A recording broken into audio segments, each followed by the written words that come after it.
muchas gracias, señor Macías, por haber acudido a esta comisión de investigación, en la que, por si acaso queda alguna duda, porque seguramente algún avispado tratará de deslegitimar las aportaciones que usted ha realizado, diciendo que esto todo es una cuestión relacionada con lo que sucedió en Andalucía y con las denuncias que usted ha protagonizado y con el juicio que, tras 7 años, está a punto de ofrecer una sentencia.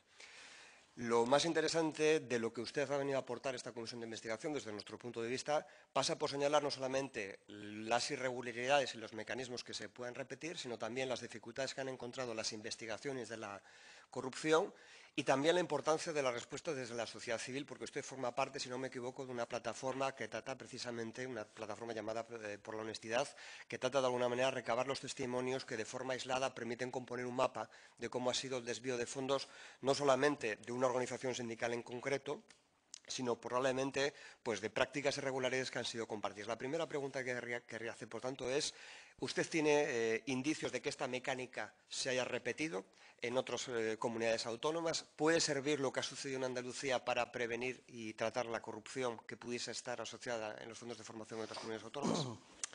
Los indicios que existen son las mismas investigaciones que se están llevando, por lo menos, en 4 comunidades autónomas: Andalucía, Extremadura, Baleares, Extremadura, Andalucía, Baleares y aquí. Lo que usted describe parece ser, y así también lo apuntan los informes de la UCO y de la Intervención General, que han trascendido los medios de comunicación, por lo menos en Asturias, lo que hemos podido conocer a nivel público, señalan que no solamente existían casos puntuales de gente que metiese la mano en el cajón, sino que quizás la gravedad y las dimensiones de este desvío de fondos pase porque constituye un mecanismo que era compartido y en el cual tenían que ser partícipes distintas personas, incluso sin saber exactamente lo que estaban haciendo. ¿Comparte esa opinión? Sí, yo creo que en la organización en Andalucía por lo menos era consciente de estas prácticas, que todos los que componían la comisión ejecutiva en los años que se investigan eran conocedores. No me queda a mí la menor duda que toda la organización, por lo menos en Andalucía, tenía conocimiento de la existencia de estas prácticas destinadas a desviar dinero público. Y tampoco tengo la duda, no me queda ninguna duda, que los responsables de los departamentos del UGT, de estos departamentos, que también tenían pleno conocimiento de las actividades que se estaban llevando a cabo por parte de la organización. Porque esto no es un desvío que pueda ejecutar única y exclusivamente una persona, sino que cuando estamos hablando de las dimensiones de la extensión, ya sea por provincias, ya sea por distintos programas, esto no puede ser simplemente, como hemos visto en otros casos de corrupción, los que simplemente una persona de manera aislada trataba de apropiarse de los fondos para enriquecerse o simplemente para disfrutar de una serie de prebendas. Lo que usted describe es un mecanismo mucho más extenso. Es un mecanismo mucho más extenso y además informatizado. Lo que he venido a contar es que en algún momento la organización toma la decisión de informatizar este presunto fraude y además en algunas uniones provinciales también se les hizo un apartado para empezar a controlar la gestión o esos saldos que iban generando esas facturas. Por lo tanto, yo creo que había un conocimiento generalizado y una participación de prácticamente toda la organización, de toda la cúpula en Andalucía. Y quisiera hacerle 2 preguntas, porque si llega incluso a informatizarse el mecanismo, ¿no?, de lo que usted ha calificado de mordidas o presuntas mordidas, tienen que darse, desde mi punto de vista, 2 condiciones. La primera, una extrema confianza en que los mecanismos de control no van a detectar esas irregularidades y una sensación de impunidad, en tanto en cuanto, incluso pudiendo detectarse, no iban a ser de ninguna manera perseguidas o por lo menos iban a existir obstáculos para ello.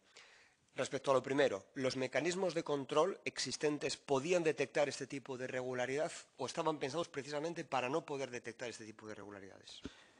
Yo creo que los mecanismos de control eran prácticamente inexistentes, más bien eran de descontrol. Puedo hablar del descontrol de estos fondos, ¿no? Porque si un simple concepto, un cambio de concepto en la factura vale para justificar una ayuda, pues es que prácticamente es inexistente el control que están realizando, ¿no? De concepto, como el ejemplo que usted ponía, por ejemplo, del maletín, ¿no? De que en un momento determinado se puede imputar un gasto pues, de una actividad organizativa de un congreso, hacerlo pasar por un gasto de formación simplemente cambiando el nombre. Porque es una de las cuestiones que ha salido recurrentemente en esta comisión de investigación. No se ha parado de repetir por parte de los responsables políticos y administrativos la existencia incluso de un sobrecontrol, casi de manera opresiva, un tratamiento burocrático excesivo. Y, sin embargo, lo que nos encontramos es con cantidades millonarias que podrían haber sido defraudadas. Nos preguntamos si esto no sería algo así como si un inspector laboral dijese que controla las nóminas simplemente recibiendo un papel, pero sin saber si el dinero llega o no al asalariado. Es un mecanismo un poco particular. Yo puedo entregar a usted una factura y confía en que esa factura esté bien sin verificar cuál es su contenido. Y da la sensación de que esto se eleva. Es decir, el siguiente controlador da por hecho de que la primera vez que se controla la factura estaba bien y además se va distribuyendo el mecanismo de responsabilidad. Tantos más participan en el mecanismo de control, tanto más se diluye la responsabilidad. Por tanto, ¿era posible de alguna manera detectar esta irregularidad o cómo es detectada esta irregularidad? ¿Solo es el fruto de las denuncias que realizan personas como usted? Creo que la administración no ejercía los controles debidos y creo que también la OGT había estructurado esto de tal forma para engañar a los funcionarios encargados de supervisar y controlar estos controles. Creo que eran muy laxos porque si un simple cambio de concepto te vale para justificar una ayuda, pues habla de que estos controles que ejercía la administración eran prácticamente inexistentes. Y una vez y es curioso porque una vez que los medios empiezan a informar de este desvío de fondos, es cuando la administración dice o decide reabrir esos expedientes y es cuando se encuentra pues con todas estas irregularidades, ¿no? Que por lo menos en el caso de Andalucía hay una respuesta por parte de la Administración cuando empiezan a aparecer los primeros indicadores de que puede haber irregularidades que están siendo investigados, aunque sea forzado de alguna manera por la presión mediática o por las denuncias judiciales. ¿Usted cree que es posible ese mecanismo sin un cierto grado de connivencia política del partido en el gobierno, sea cual sea el color de ese partido? ¿Es posible ese mecanismo, o por lo menos lo que usted conoce? Yo creo que si la UGT ha actuado de esta forma es porque sabían que en la Junta de Andalucía no los iban a investigar. Creo que si la impunidad llegó a este nivel dentro del sindicato es porque tenían claro que en ningún momento iban a ser objeto de ninguna investigación. Creo que si toman la decisión en algún momento, ya es la desfachatez máxima, ¿no? de informatizar el fraude, es porque tenían claro que nunca nadie iba a empezar a informar o alertar de lo que ocurría en el sindicato. ¿Cuál es la reacción que usted vive o conoce cuando denuncia estas irregularidades? Usted como testigo, ¿qué es lo que sucede? ¿Cómo se responde políticamente? ¿Hay una negación? ¿Hay una presión sobre los testigos? ¿Hay un olvido? ¿Qué es lo que sucede en su caso? No, lo iba a contar más adelante. Lo que sucede es que la UGT al inicio de todo esto decide constituir una comisión de investigación para, a nivel interno, para demostrar si efectivamente se habían producido esos cambios en las facturas, esas irregularidades contables y vergonzosamente la comisión de investigación que monta el sindicato no ofrece ninguna conclusión. A la única conclusión a la que llega es que hubo un trabajador, Laureano Conde, que había borrado 1.756 ficheros, que lo despiden inmediatamente. Esa es la primera reacción que adopta el sindicato, despedir a un trabajador. Y en mi caso, yo ya estaba fuera del sindicato, me interponen una querella por un presunto delito de revelación de secretos. Pero a los responsables del sindicato, la organización ha decidido darles toda la cobertura legal, política y sindical, ¿no? Aquí hemos encontrado en las comparecencias vividas hasta ahora un cierto contraste entre quienes decían que todo estaba absolutamente controlado, que no era posible error y que en todo caso de haberlo sería absolutamente minoritario, y los testigos de personas que de alguna manera presenciaron ciertas irregularidades que no necesariamente generalizan, pero que en todo caso aportan su testimonio. Y la pregunta es, una persona que denuncia en una estructura como de estas características, da igual las siglas concretas, que sufre una serie de presiones, que puede llegar a ser demandado, pueden pasar dos cosas. Obtiene alguna suerte de beneficio con esta denuncia, o directamente parece que sería tonto, ¿no? Diciendo, no entendemos muy bien por qué un ciudadano, ¿no? Esto parece que no encaja en la cabeza de muchas personas. La pregunta es, ¿cómo es posible que la Unión Europea cada vez se tienda más a la protección de testigos, whistleblowers, y aquí se recurra a decir que es que la gente que testifica o tiene intereses ocultos o está resentida con la organización que les despidió, o directamente pues lo que hacen es protegerse de las propias denuncias que hacen los presuntos corruptos? Yo creo que en España los denunciantes de corrupción no tienen ningún tipo de protección, y creo que las organizaciones que son investigadas los someten a un ensañamiento terrible, brutal.